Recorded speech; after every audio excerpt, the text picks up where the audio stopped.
First, you have some time to look at questions 1 to 5.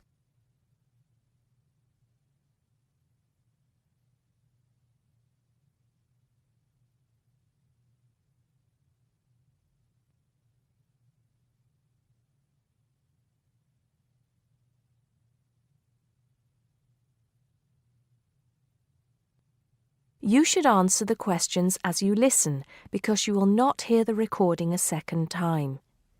Listen carefully and answer questions 1 to 5. Hello, 5-Star Caterers. Can I help you? Oh, yes. I spoke to you an hour ago about the arrangements for our end-of-term party. Oh, that's right. It's Mr. Saunders, isn't it? Actually, it's Sanders. That's S-A-N-D-E-R-S. Oh, I'm sorry. I'll just get that down correctly on the form. Okay, Mr. Sanders, sorry about that. No problem. Well, I've got the details you asked for, so I thought I should call you back quickly and book. Good. Let's fill in the form, shall we? Great. First of all, can you give me a telephone number? Somewhere where you can be contacted during the day. Yes, it's 445-6786. 445-6786. Okay. And do you have a number where you can be contacted outside of office hours? Well, I'm at work till late in the evening, so use the same number, and if I'm not there, you can leave a message. Thanks. I'll make a note of that. And how many guests shall I put down? Okay, that's changed. So instead of the figure I gave you before of 85, it's now only 50. It's much lower, I'm afraid, because a lot of people can't make that date. That's not a problem. Can you remind me of the date we'd set? Yes, it's the 25th of June. Okay, that's fine. Before you hear the rest of the conversation, you have some time to look at questions 6 to 10.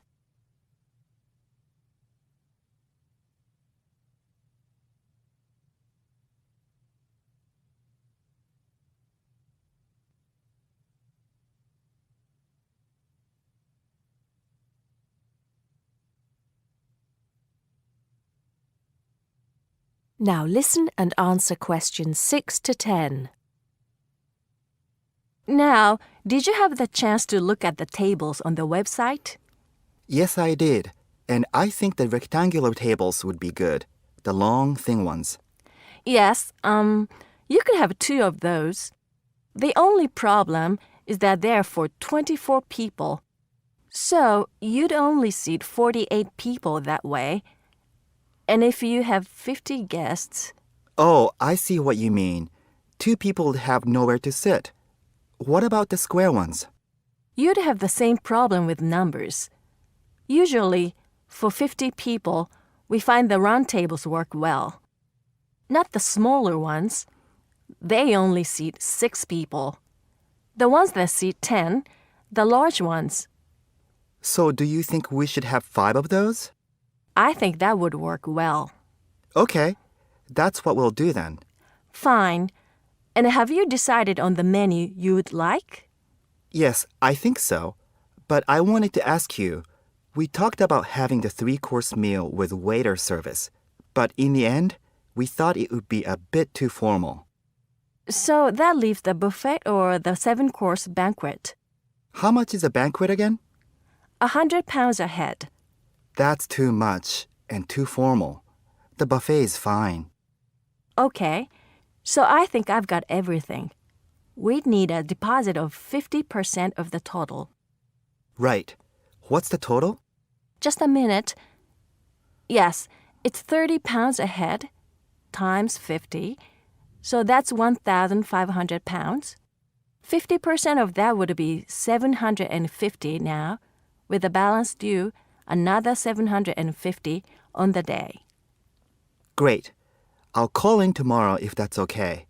I can pay you the deposit then. We'll look forward to seeing you tomorrow then. Okay. Thanks a lot. Goodbye. Goodbye. That is the end of part 1. You now have half a minute to check your answers.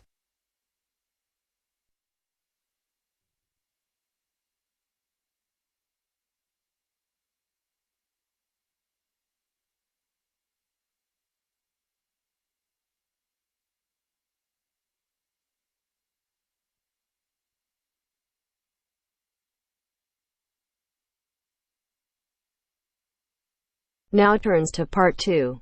Part 2. A man wants to place an order by telephone for some office stationery. Listen to the conversation between the woman and the man and answer the questions. First, you have some time to look at questions 11 to 16.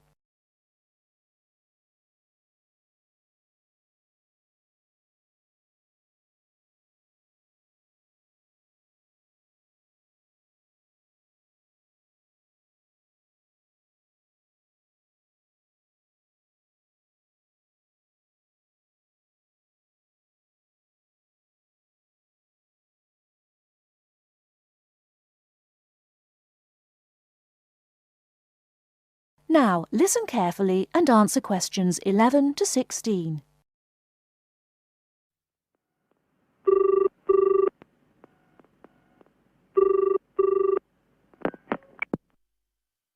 Thank you for calling Millennium Office Supplies. If you would like to place an order, please press 1. Your call has been placed in a queue. A customer service operator will be with you shortly.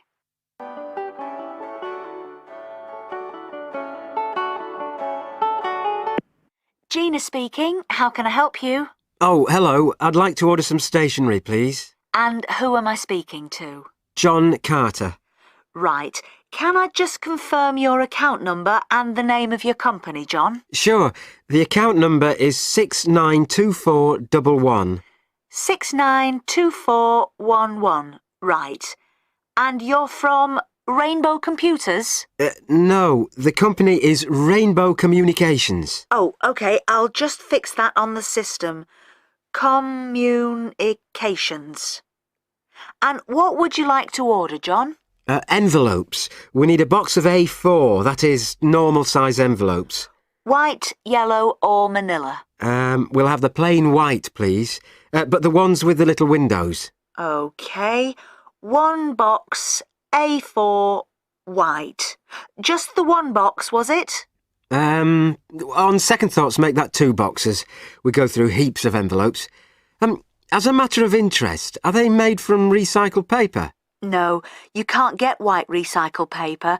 The recycled ones are grey, and they're more expensive, actually. Right, we'll stick to white then. Something else, John? Yes, we need some coloured photocopy paper. What colours do you have? We've got purple, light blue, blue, light green, whatever you want, pretty much. There are 500 sheets to the pack. Right, let's see. We're going to need a lot of blue paper for our new price lists. So can you give us 10 packs, please? Make sure it's the light blue, though. 10 packs of the light blue. The woman asks the man if he needs anything else. Before you hear the rest of the talk, you have some time to look at questions 17 to 20.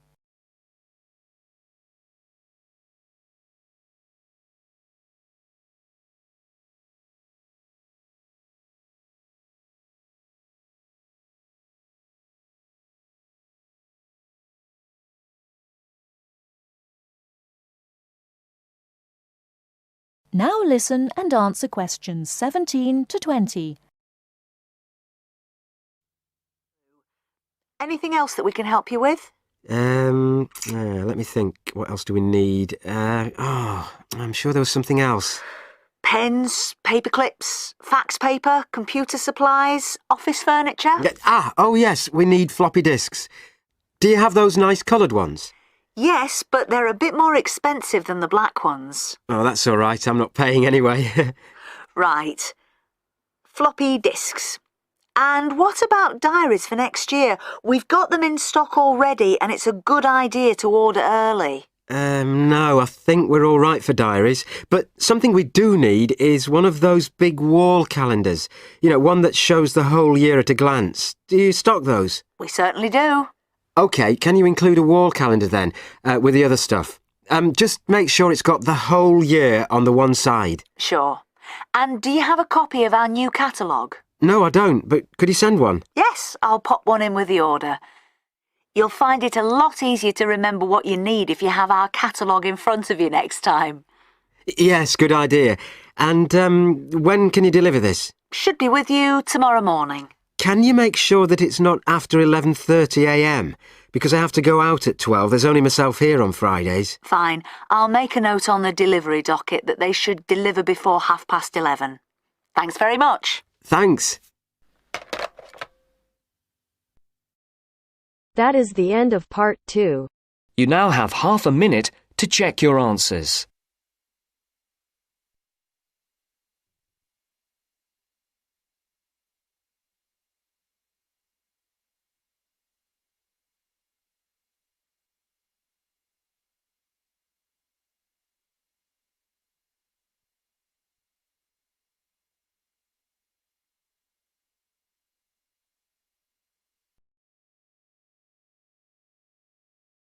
Now turns to part 3. Part 3. You will hear a student, Penny, talking to two friends, Ray and Louise, about a television competition Ray has entered called Travel Documentary. Before you hear the conversation, you have some time to look at questions 21 to 26.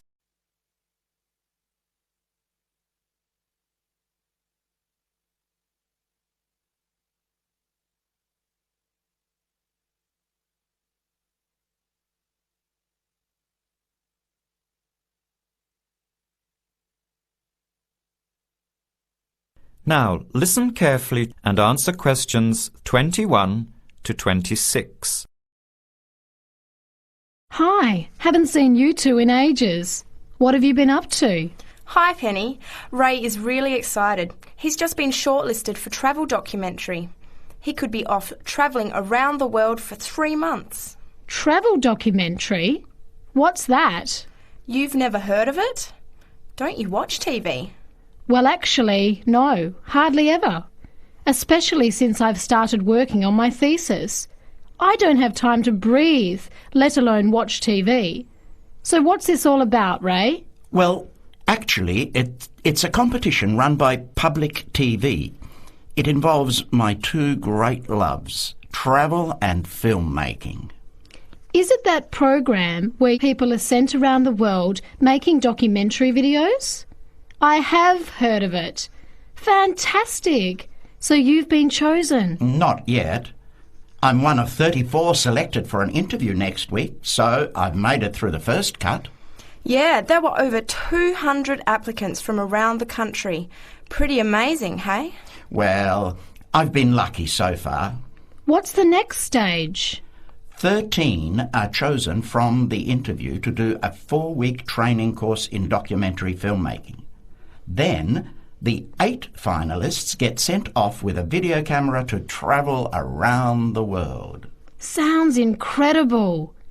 What's the catch? The catch is that every 2 weeks you have to send in a 10-minute video from a different part of the world.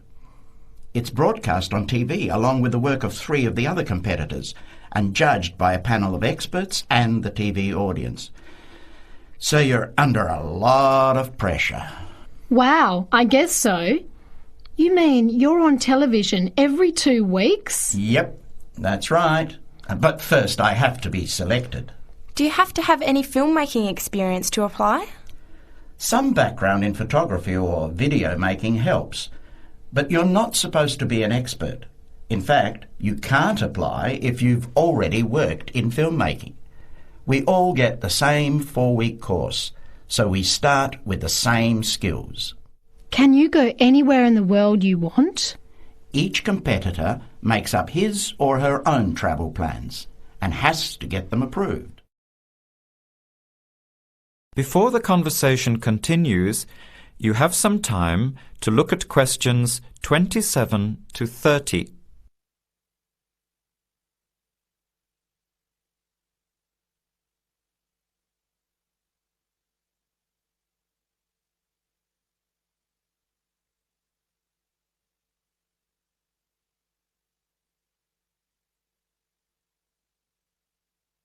Now, as the conversation continues, answer questions 27 to 30.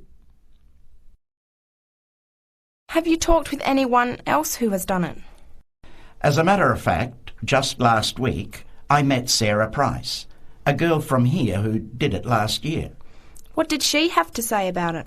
She said it was the most amazing experience of her life, but it was really tough at times. I think you'd have to be really brave to take off like that alone with so much responsibility. It's not like going on a holiday, is it? No. 2 weeks in a country, often where you can't speak the language, to find a story, film it, organise all the editing. Then you're off to a completely different part of the world to start all over again. Pretty exhausting, but exciting too. What a way to see the world. What about Sarah Price? Did she have any bad experiences? She said the worst part was when she got some mysterious fever in Mongolia and thought she might have to be sent home. Fortunately, it got better, but she said it was scary to feel really ill when you're alone so far away. So what made you want to apply? When I saw the program on TV a while ago, I thought, this is for me. I've always wanted to travel, but needed to work for a year before I could even think about it. Then a new series started up. I thought, now's my chance. Don't you think you'll be lonely? I don't think I'll have time to be homesick. I'm more worried about having too much to do and not enough time to get things organised. So we might be watching you on television in the next few months. I hope so, if I'm lucky. When will you know for sure? They choose the final 8 in March. A month later, you're on your way.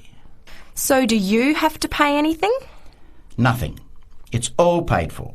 Course, camera, flights, accommodation and in-country travel.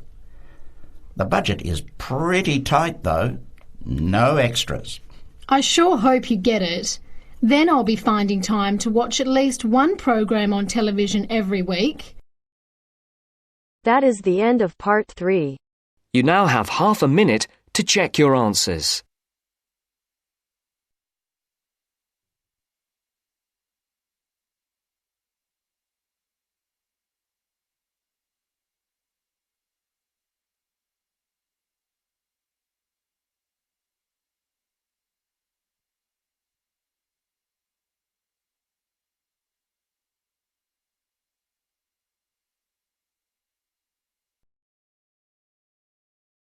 Now turns to part 4. Part 4. You will hear a talk on the work of a printing department at a university.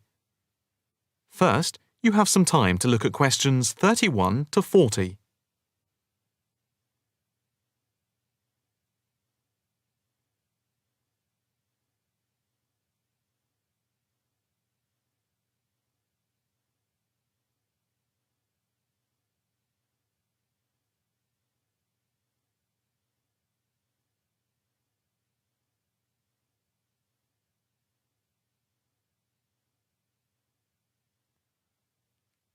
Now listen carefully and answer questions 31 to 40. I am here to give you a brief outline of the work of this new department.